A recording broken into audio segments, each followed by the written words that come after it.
We were on a charity run, a routine stop at dusk, when a child's whisper at a highway rest stop transformed our journey into a battle against unspeakable evil. The rumble of 20 Harleys shaking the asphalt is a sound that gets into your bones. For us, the Sentinel riders, it's the sound of home. We'd been on the road for 10 hours, a charity run from up north, and the highway rest stop was a welcome sight. The sun was bleeding out on the horizon, painting the sky in angry shades of orange and purple, and a sharp chill was starting to bite at the air. My name's Grizz. They call me that because, well, I'm built like one and my beard hasn't seen a razor in a decade. I was stretching my legs, my leather vest feeling tight across my shoulders, when a beat-to-hell sedan wheezed into the parking spot next to our row of bikes. It was one of those cars that looks like it's held together by rust and regret. The engine coughed and sputtered into silence, and 2 people got out. A man, wiry and twitchy, with eyes that darted everywhere but never seemed to land on anything, and a woman who moved like she was underwater, her face slack and empty. They didn't look like a couple taking a road trip. They looked like they were running from something, or to something. Either way, it felt wrong. I watched them over the top of my bike, a knot tightening in my gut. I've seen that look before, in the faces of people who have lost their way so completely they've forgotten there ever was a path. Our president, Tank, a man whose silence is heavier than most men's fists, just grunted and started checking the oil on his bike. The rest of the guys were laughing, grabbing sodas from the vending machine, the easy camaraderie of the road washing over them. But I couldn't shake the feeling. I kept glancing at the car. The man and woman were arguing in low, vicious whispers, and then I saw it. A small face, peeking out from the grimy back window. A little girl, no older than 5 or 6, with huge, dark eyes that seemed to swallow up the dim light of the parking lot. She watched us for a long time. Watched our leather vests, our patches, the gleaming chrome of our bikes. Most kids are either scared of us or fascinated. She was neither. She just watched, her expression unreadable. The man barked something at her, and she flinched, disappearing from the window. My hands curled into fists. Tank saw it. He walked over, clapping a heavy hand on my shoulder. "Easy, Grizz. Not our circus, not our monkeys." I knew he was right. We couldn't go picking fights every time we saw something that didn't sit right with us. We'd be fighting all day. I tried to let it go. I walked over to the vending machine, the thought of a cold drink suddenly appealing. But as I turned back, she was there. The little girl. She had slipped out of the car when her parents weren't looking and was standing just a few feet away from me, a tiny thing in a thin, dirty t-shirt that was no match for the evening chill. Her arms were wrapped around herself, and she was shivering. I knelt down slowly, the way you do with a stray animal you don't want to spook. "Hey there, little one, you okay?" She didn't answer. She just stared at the sentinel patch on my vest, a stylized griffin standing guard. Her eyes traced the wings, the sharp claws. Then she took a hesitant step closer. I didn't move a muscle. The laughter from the other guys had died down. 20 bikers, all frozen, watching this tiny girl. She reached out a trembling hand and tugged on the bottom of my vest. I had to lean in to hear her, her voice so faint it was barely more than a breath of air against the rumble of a passing truck. "My sister is cold," she whispered. The words hit me harder than any punch. My sister. There was another one.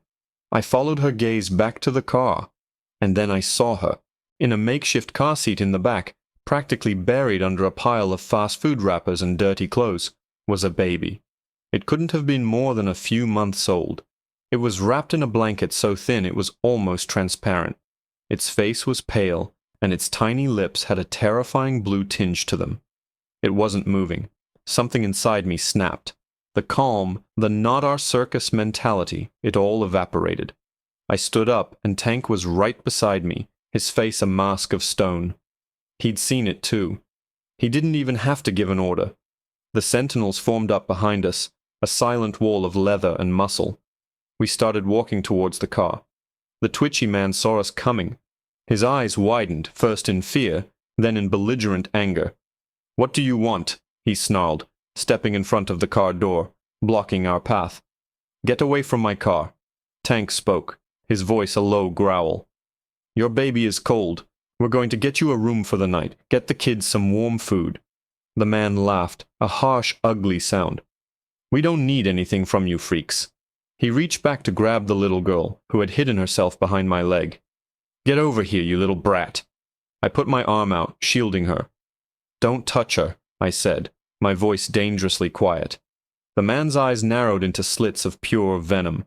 He looked at the baby in the car, then at the little girl cowering behind me, and then he looked at Tank with a horrifying, reptilian smile. "You don't get it, do you?" he sneered, his voice dropping to a conspiratorial whisper that chilled me to the bone. "They're worth more this way." The words hung in the cold air, colder than the wind, colder than the ice forming in my veins. They're worth more this way.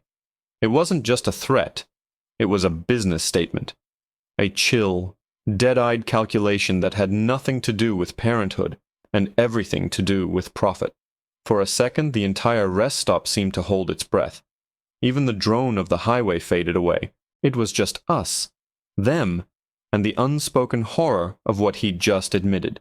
Tank didn't raise his voice. He didn't have to. He just tilted his head, a slow, deliberate movement that was more menacing than any shout. "Doc," he said, his voice a low rumble.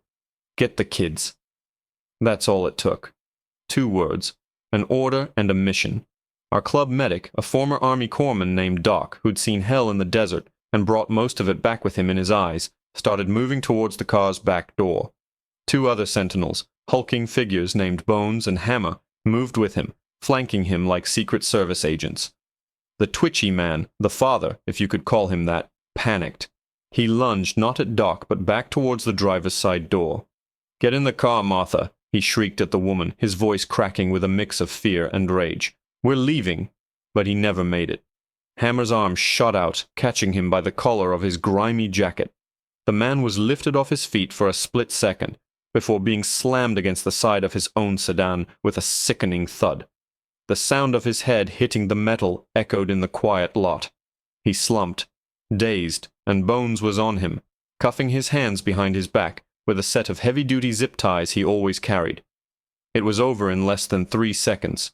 The woman, Martha, just stood there, her mouth a perfect O of shock, her vacant eyes finally showing a flicker of something. Fear. She started to sob, a dry, hiccuping sound with no tears. I didn't have time for her. I knelt down again, turning the little girl away from the scene. "It's okay," I whispered, my voice rough. "We've got you." She buried her face in my leather vest, her small body trembling like a leaf. Doc had the back door open. He reached into the squalor of the back seat and emerged a moment later, his movements impossibly gentle for a man of his size. In his arms was the baby. "Grizz," he said, and the urgency in his voice cut through the air. "She's not breathing right. She's hypothermic." He started walking quickly towards the rest stop building, the baby cradled against his chest, already starting CPR with his thumbs on her tiny sternum. I scooped the little girl into my arms. She weighed nothing, like a bundle of sticks. "What's your name, sweetie?" I asked, trying to keep my voice steady as I followed Doc. She mumbled something into my shoulder. "Lily," she whispered. "And your sister?" "Hope," she said, her voice small and fragile. Hope. The irony was a punch to the gut. As we moved towards the light of the building, I glanced back. Tank was standing over the woman, who was now crumpled on the asphalt. He wasn't yelling, he was just talking to her, his voice low and insistent. The rest of the guys had formed a perimeter, a silent circle of black leather that blocked the view from the highway, creating our own little world of brutal justice. They were going through the car, pulling out stained blankets, empty liquor bottles, and wadded-up clothes. One of them held up a dirty duffel bag, unzipped it, and his face went grim. He looked at Tank and gave a short, sharp shake of his head. Whatever was in that bag, it was bad. We burst through the doors of the rest stop. A lone janitor looked up from his mop, his eyes wide with fear, but one look from me, and he went back to his work, suddenly fascinated by a spot on the floor. Doc laid the baby, Hope, on a changing table in the women's restroom. He was all business, stripping off her thin, damp clothes, wrapping her in his own leather vest, and then his flannel shirt, barking orders for hand dryers, for anything warm. I set Lily down on a bench, keeping my body between her and the frantic scene in the restroom. I pulled off my own vest and wrapped it around her. It swallowed her whole, but she clutched it to her chest, the leather still warm from my body. I gave her a bottle of water from the vending machine, and she drank it like she hadn't seen water in days. Her eyes, those huge, dark pools, were fixed on me. The fear was starting to recede, replaced by a deep, unnerving weariness. "Is Hope going to be okay?" she asked. "Doc's the best," I told her, forcing a confidence I didn't feel. "He'll take care of her." She nodded slowly, accepting my answer with the simple faith of a child. She leaned against my leg, the oversized vest a makeshift cocoon around her. We sat in silence for a minute, the only sounds the whir of the hand dryer from the restroom and the distant thrum of our bikes outside. Then she looked up at me again, her expression deadly serious. "You have to hurry," she whispered, her tiny hand gripping my jeans. "He's not going to wait for us forever." My blood ran cold. "He? Who, Lily? Who's not going to wait?" She looked towards the dark highway, towards the endless stretch of road leading south, as if she could see him there, waiting in the darkness. "The man with the camera," she said, her voice barely audible. "He told Daddy he needs new pictures by morning." The man with the camera. The words landed like stones in a quiet pool, sending ripples of pure, unadulterated evil through the sterile air of the rest stop. New pictures by morning. This wasn't just neglect. This wasn't a couple down on their luck making horrible choices. This was organized. A transaction. Lily and Hope weren't just passengers in that rust bucket car. They were cargo. My grip tightened on the bench, the metal groaning under the pressure. I looked from Lily's haunted eyes to the restroom where Doc was fighting for her sister's life, and a rage so profound, so absolute, settled deep in my chest. It wasn't hot and flashy. It was a cold, heavy weight, demanding action. I pulled out my phone. One call. That's all it would take. 911. The cops would come, social services would take the girls, and we'd ride off into the night. That was the smart play. The legal play. But looking at Lily, I knew it wasn't enough. The system would get the parents, maybe. But the man with the camera? He'd just find another desperate couple, another rust bucket car, another pair of children. He would melt back into the shadows, a ghost preying on the weak, and the cycle would continue. The Sentinels didn't just stand by. Our patch, the Griffin, it's a guardian, and guardians don't just call for help, they handle the threat. Tank walked in, his boots silent on the linoleum. His face was granite. He'd heard. He knelt in front of Lily, his presence so large it seemed to suck the air out of the room. But he made himself small for her. "Lily," he said, his voice softer than I'd ever heard it. "Where were you going to meet this man?" Lily shrank back at first, intimidated. But she looked at me, and I gave her a small nod. She trusted me. She could trust him. She swallowed hard. "A motel," she whispered. "The one with the big red bird." A big red bird. It wasn't much, but it was a start. Tank stood up and looked at me. No words were needed. An entire conversation passed between us in a single glance. The police would be called, but not yet. First we had a delivery to intercept. He turned to Bones, who had followed him inside. "The mother?" Tank asked. "She's talking," Bones said, his voice a low growl.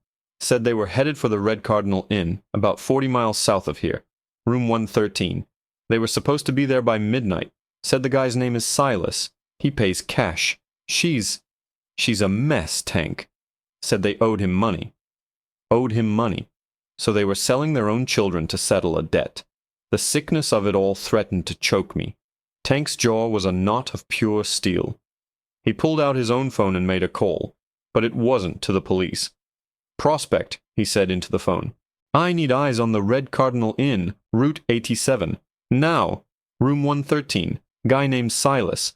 Don't engage, just watch. And patch into the local police band. Let me know the second you hear sirens heading that way."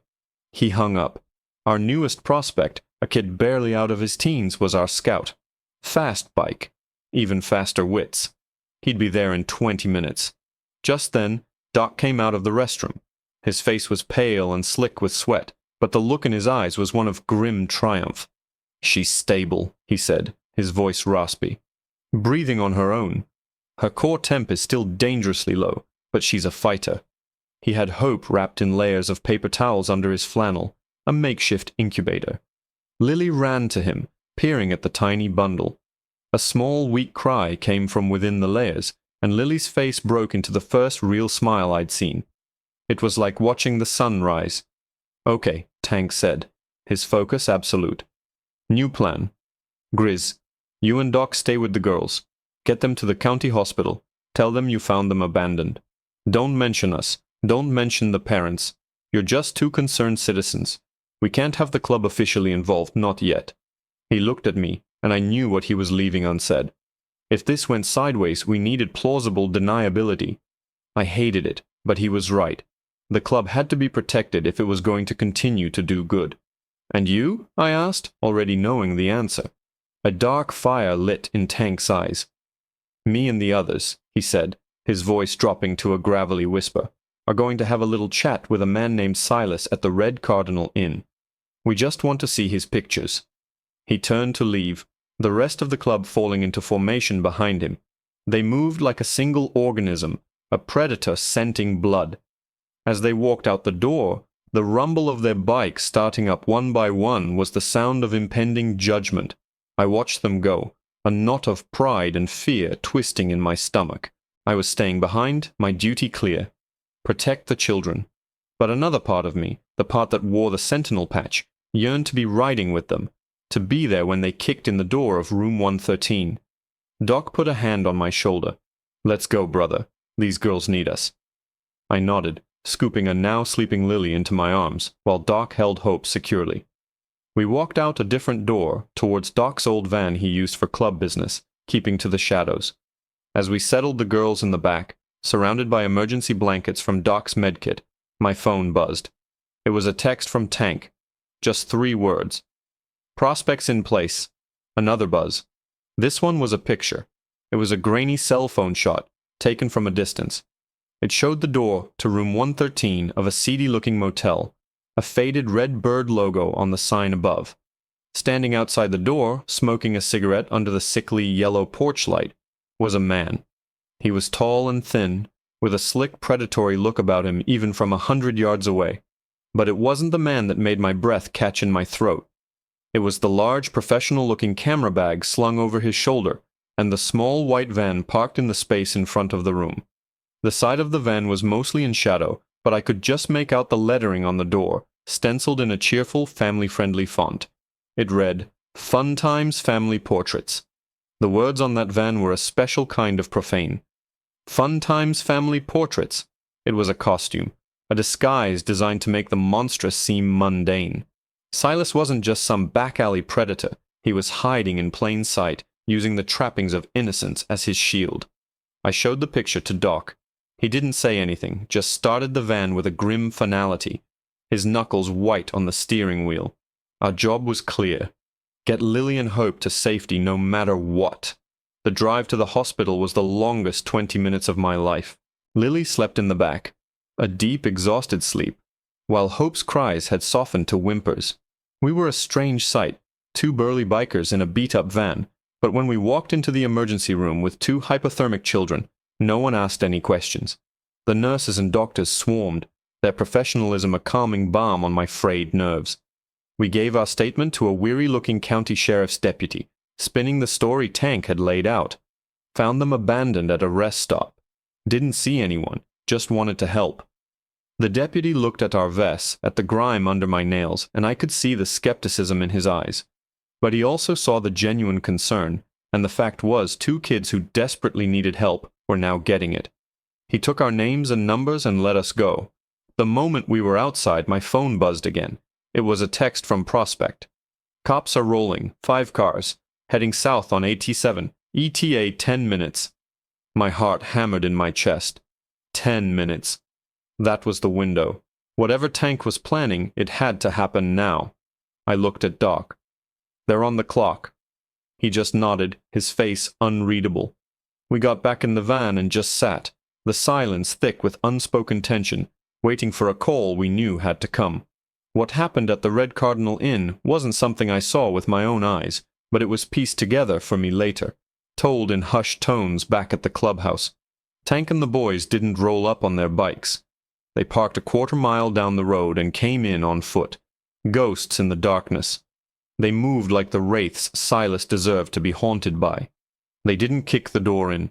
Hammer, a locksmith in a former life, had it open in seconds. They were inside before Silas even had time to put out his cigarette. They found him developing photos in a makeshift darkroom in the bathroom. The pictures were of other children who looked just as lost and broken as Lily and Hope. There was no big brawl, no Hollywood fight scene. There was just a cold, methodical dismantling of a monster. They didn't break his bones. They broke his business. Every camera, every lens, every memory card was smashed. Every negative was exposed to the light. Every print was destroyed. They took his laptop and his hard drives. They took his ledgers. They took everything. And when they were done, when Silas was standing amidst the wreckage of his vile enterprise, weeping and begging, Tank finally spoke to him. He told Silas in very quiet, very specific terms exactly what would happen to him if he ever came within 1,000 miles of another child. He explained that the Sentinels have long memories and even longer roads to ride. Then they walked out, melting back into the night just as the first sirens began to wail in the distance. They left Silas for the police, but they made sure the evidence, the ledgers, the hard drives, found its way to the one person they knew would use it right. A crusading local news reporter we had an understanding with.